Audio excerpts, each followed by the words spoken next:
Yes,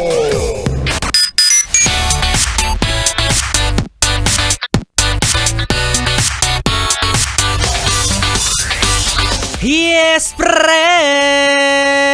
Kasama mo na ang bibi mo sa radyo, DJ B-Boy Bibo! Yes, friend! Kumusta ka naman ngayong Wednesday evening? Oy, alam ko nga medyo may karapatan kang magpuyat ngayong gabi. Lalo na kung ikaw ay employee ng gobyerno o hindi naman kaya ikaw ay estudyante. Dahil balita ko bukas, ay talaga naman, half day daw sila. Sana all, naway lahat. Paano ba yung ganyan? 'Di ba? Yung mga nagtatrabaho sa gobyerno. Yung Senado daw bukas walang pasok, samantalang doon ang galing yung isang taong sinasabing dapat walang holiday. Ano yun? Unfair, ha? O siya, huwag kang mag-alala. Dahil sa darating naman na Biyernes, wala kang pasok, diba? Kaya okay lang yan. Pero ngayon, no, yes friend, parang masarap enjoyin ang gabi dahil medyo malamig ang panahon, oo. Dahil malapit na ang undas. Magpaparamdam na ulit yung mga nang-ghost sa'yo. Wala ka dyan. Siyempre, papatulan mo ulit yan. Susunggaban mo ulit yan kahit nagmumulto na yung mga yan. Kahit na alam mong mawawala ulit yan sa piling mo, diba? Ganyan kakarupok Pero seryoso ha, ang lakas-lakas po ng hangin sa labas. Oo, palong-palo. Talaga namang dadalahin ka, tatangiin ka papunta sa taong habang buhay mong mamahalin. Hala, ang arte.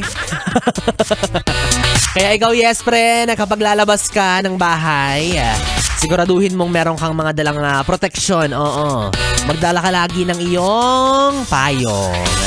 Alam kong tamad kang magbitbit pero kailangan mo yan, ha?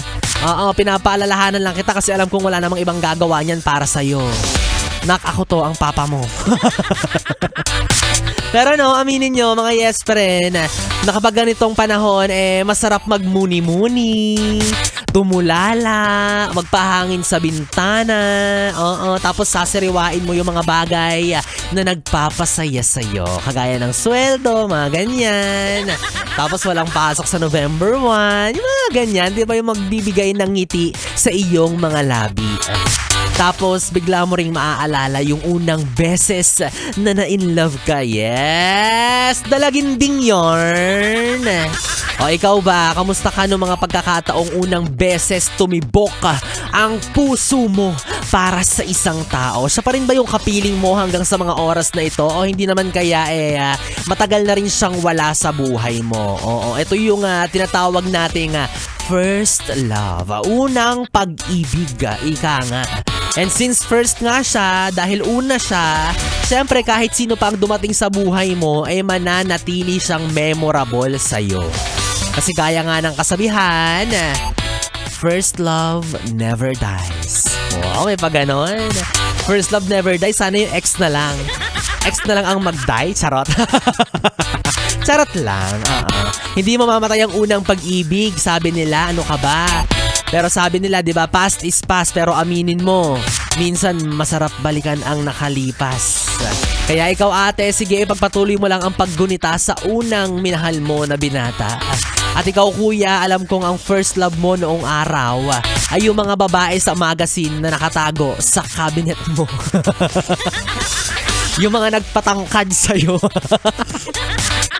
Kaya naman ngayong Way Back Wednesday, yes friend, balikan natin ang unang taong nagpatibok ng pihikan mong puso. Yung jowa mo kasi ngayon, di ba? Ugat na lang sa ulo mo ang pinapatibok sa'yo. At saka yung ano mo. Ay, so wala naman yes friend, kapiling mo na ako, DJ B-Boy Bibo, ang DJ na single, ready to mingle, basta walang label. Pwede mo akong makatabi hanggang mamayang alas 12 para sa ating BB Time. Dito pa rin at dito ka lang sa istasyong No Problem. Ang 101.1, Yes FM Solid.